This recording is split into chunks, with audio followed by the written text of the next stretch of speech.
a podcast in a while, huh? You know, like I tell y'all, life happens all the time. So I get them out when I can, and I keep y'all in mind. I don't try to shortchange y'all. I try to make sure I put out good content instead of just coming on here and just randomly doing something. So I was gonna do a podcast about the Alabama boat brawl. Happened a few weeks back. It was hilarious. A lot of people are really divided down the middle on that, but it's a pretty interesting incident. But I decided instead of talking about that, I would talk about something that we all should have some understanding of, but we really don't. And that is financial literacy. And financial literacy is basically understanding money, right? It ain't no fancy way to put it. You just need to understand money. And a lot of people don't understand money. I talk to people all the time, and we get into certain discussions and things, and some of these people inquire about financing and investing and saving and stuff like that. And a lot of times, man, the most common excuse I hear of why people can't invest or save or diversify is because they don't have any disposable income. They always say, I don't have any disposable income. All my money goes to bills. All my money goes to debt. All my money goes to this, that. But I have yet to find a person that's actually true about. We all have disposable income, but what happens is we tend to think that we need things we really don't because they're, certain conveniences.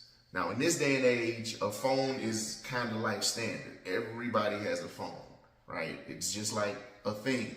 So I was thinking about putting a phone in a want category, but I think it can go in a need category because most people don't know how to function without cell phones. They don't know how to read maps.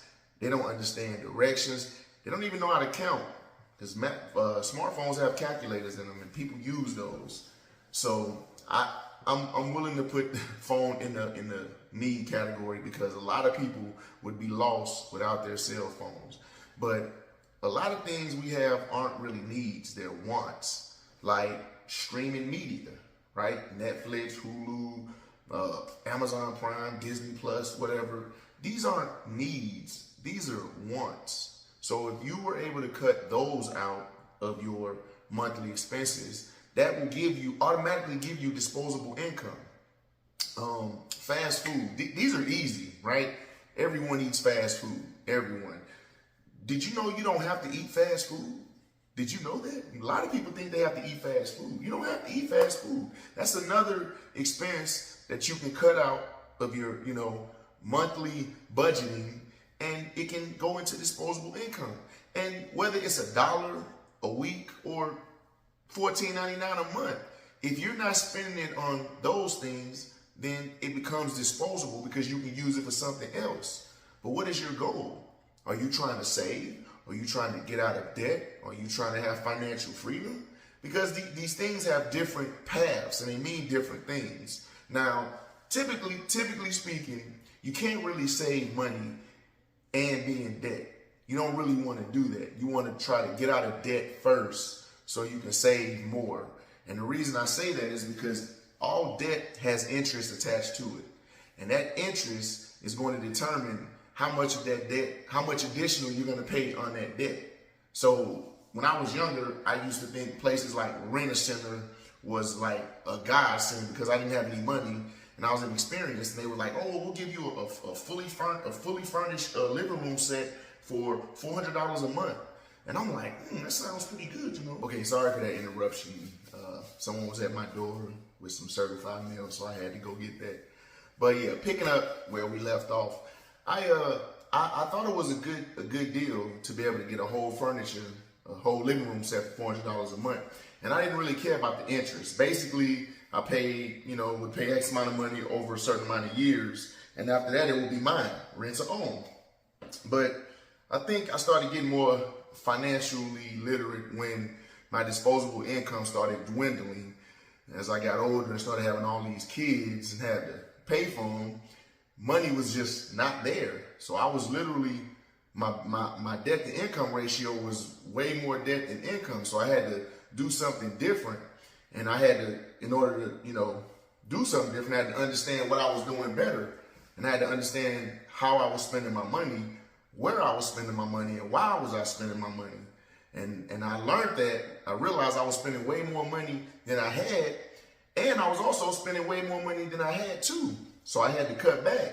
Now, bills are something we can't get rid of. So I couldn't cut back on my bills. I had to pay those. Well, what else could I cut back on? I don't really shop, so that wasn't a big thing. I never really shopped. I was spending a lot of my money on fast food and eating out. And that's where when I budgeted it out and wrote it down, because these are things you have to do. You have to write this stuff down and track it. I realized that I was spending almost $300 a month on fast food. And I had no idea. So I had cut back on that extensively. And once I did that, I realized, okay, well, now I got disposable income. $300 a month that I'm not spending anymore, that's disposable income I can use elsewhere. And to be fair, it's not something that's easy, right? It's not something that happens overnight. It requires a discipline. And in order to be great at anything, you have to have a discipline. When I used to work out, it's a discipline. You have to go to the gym. You have to work out physically, constantly, consistently. And money, financial literacy, and financial freedom, these kind of things require discipline. You have to read, you have to understand, but most importantly, you have to want to. A lot of times people make excuses. Well, I can't do this because of that. And I'm not one for excuses. I really don't like excuses. So when I'm talking to someone and I start to hear a lot of excuses, that kind of makes the conversation, I drift off from the conversation, because everyone can make an excuse. It's one of the easiest things to do as to why you can't do something. But what about making an excuse for why you can do something? And if you're going to be okay with the way you live, then don't complain about it, because it's really no one's problem but yours. No one else is obligated to get you out of debt, help you with your finances, pay your bills. No one's obligated to do that but you. And once you understand that, then maybe you take some ownership and accountability. You may be more inclined to trying to get yourself out of debt. But I don't want to get into the intricacies of it. I'm not a financial advisor. I just give the examples that I use. That's how I know they work. And I preach them to the masses, but no one really listens to me, because a lot of my peers are still in the similar situations that they were in 15, 20 years ago. And it's like, well, you're in the same situation for a reason, because you're not changing anything. It's not about how you look. It's not about perception, right? I want to look like I have things. I want to look like I'm financially secure. That's not what it's about. It's about actually having that. But you have to start from somewhere. You have to be humble, definitely that. You have to have discipline. I ate bread and lunch meat for like a year. That's it. Because I wanted to have some kind of financial freedom. And I didn't have a choice, because it was either pay my bills, take care of my responsibilities, or deal with the consequences. And I wasn't prepared to deal with the consequences. So I had to make certain sacrifices and change certain ways of life. And over time, when you do it consistently, it becomes normal. It's easy to do, right? It's no longer a chore. Oh, I gotta save $5 a week or $10 a week. It's just normal. You just do it. It's the same thing with muscle memory. When you work out, you develop muscle memory to the point where you have to trick your muscles in order for them to grow more. It's the same with anything, but it requires discipline and requires some literacy. You got to get you some reading in order to understand it, and then you got to apply it. Let's not anybody can make an excuse, anybody, but the path to financial freedom, financial literacy, it starts with you. And I'm not gonna beat y'all over the head with that no more. I think this is my third video talking about financial things and debt. I'm not doing it anymore, I promise you guys. It just is troubling when I talk to so many people and they always seem to complain about their debt or their bills or how they can't do this or that. And it's like, oh my goodness, why can't you? You have disposable income because you have this and this and this, and you don't need this and this and this. So get rid of this, this, and this. It may be inconvenient, right? It may be a burden, but if you want financial freedom and you complain about not having money, why not? What's so hard about it? Get rid of it. The money you use for that now is disposable income. You can use it towards other things. Investing, putting away for a rainy day, whatever.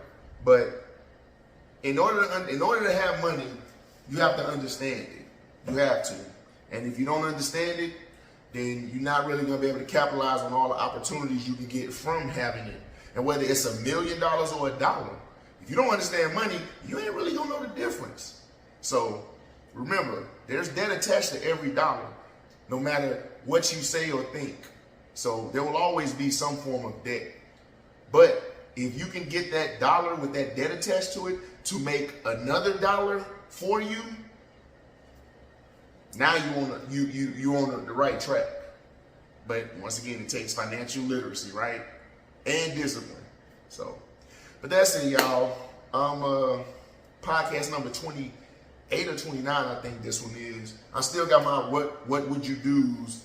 Have one of those coming out next week. Little funny things here, there, controversial things, whatever. I don't spend too much time on those. But we're going to keep cranking out these podcasts, man. And if y'all like what I say, please hit the like, thumbs up, comment, subscribe, and share. That is very important. I really do appreciate it. Every single one of them. And I read all my comments. So trust me.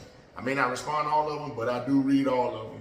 Some of them be pretty interesting. But that'll do it for this video, man. Until the next video. Be easy.